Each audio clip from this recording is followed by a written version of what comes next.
Cheers, everybody. Welcome back to another episode of Smarty Pints. You got Graham. And Alex. We're from the Homebrew Network, and this is an actual slew of videos that we've kind of pieced together from one giant day of brewing here at Brew and Grow in Rockford, Illinois. So you're going to see this introduction at every single piece of video from this day.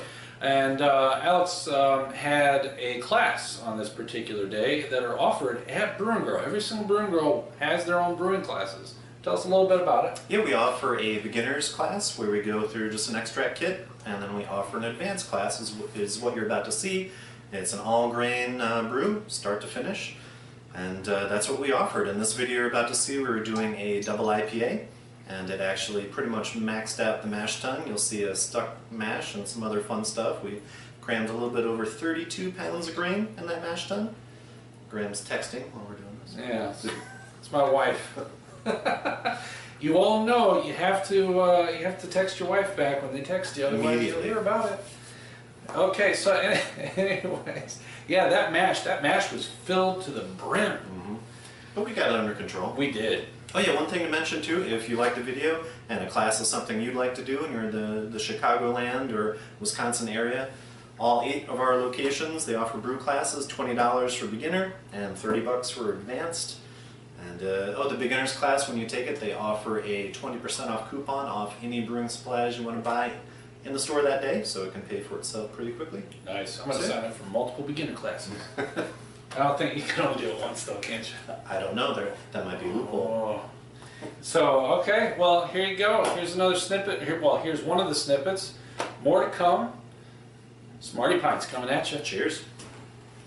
Real quick, sometimes you get stratification in here at first, because I'm about to take a gravity reading. And so if it's stratified, then I'm going to get a falsely high pre-boil gravity reading, because I'm going to be drawing it from the bottom, from that downspout, from the pickup tube. So just a nice little mix, unstratify everything.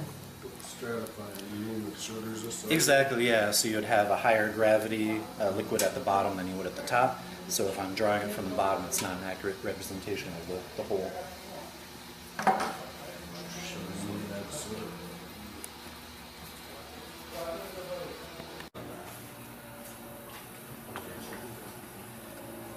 Safety first. Safety. You just put your cape on. No safety.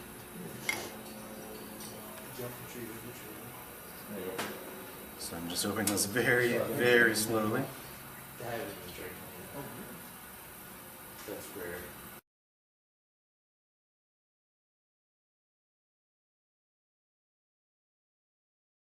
Yeah, the good thing about taking your pre-gravity readings is because you're taking them, you can get a representation of what your post-gravity reading is going to be. So if I'm way off, I could do something about it right now. I could plan ahead. Like if I'm way too low, then I can put some DME in there if I want and boost my gravity up, or add some candy sugar or something like that. And if I'm too high, then I know that I can just do a shorter boil and end up with more volume and still hit the same gravity. Put this next to my laptop. Oh, thank you. Yeah, exactly. That's the main reason. You want to balance those hops to your malt. So does the temperature get affected here? Yeah, actually it does. But Beersmith does have a handy-dandy temperature correction calculator. So you enter in what the gravity is, and what your temperature is, and that'll give you the corrected gravity. Here we have my famous 19-year-old hydrometer. Don't drop that I'm it. not going to drop. I broke my hydrometer yesterday. Did you? Yeah. Right. Sad tale. Did you just slam it in there? I knocked it off the counter. You don't have to spin it or anything? You don't have to. Some people do to knock the bubbles off. But certain people have different techniques. Mm-hmm. And if you spin it, you might not be spinning it at the same velocity every time. So you might not be getting consistent readings even with your own technique. So I find the easiest way is just to gently set it down and let it do its thing. And if you guys can read that, we are looking at 1046. So I don't know if everybody's familiar with reading hydrometers. Everybody?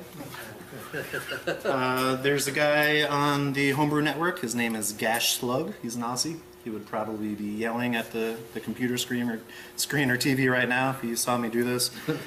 Because he says that if you put a hydrometer in a hot sample or even wash it with hot water, there's glue that keeps that little paper in place in the center, and it could soften, and then your paper could shift, and then you could be getting false readings.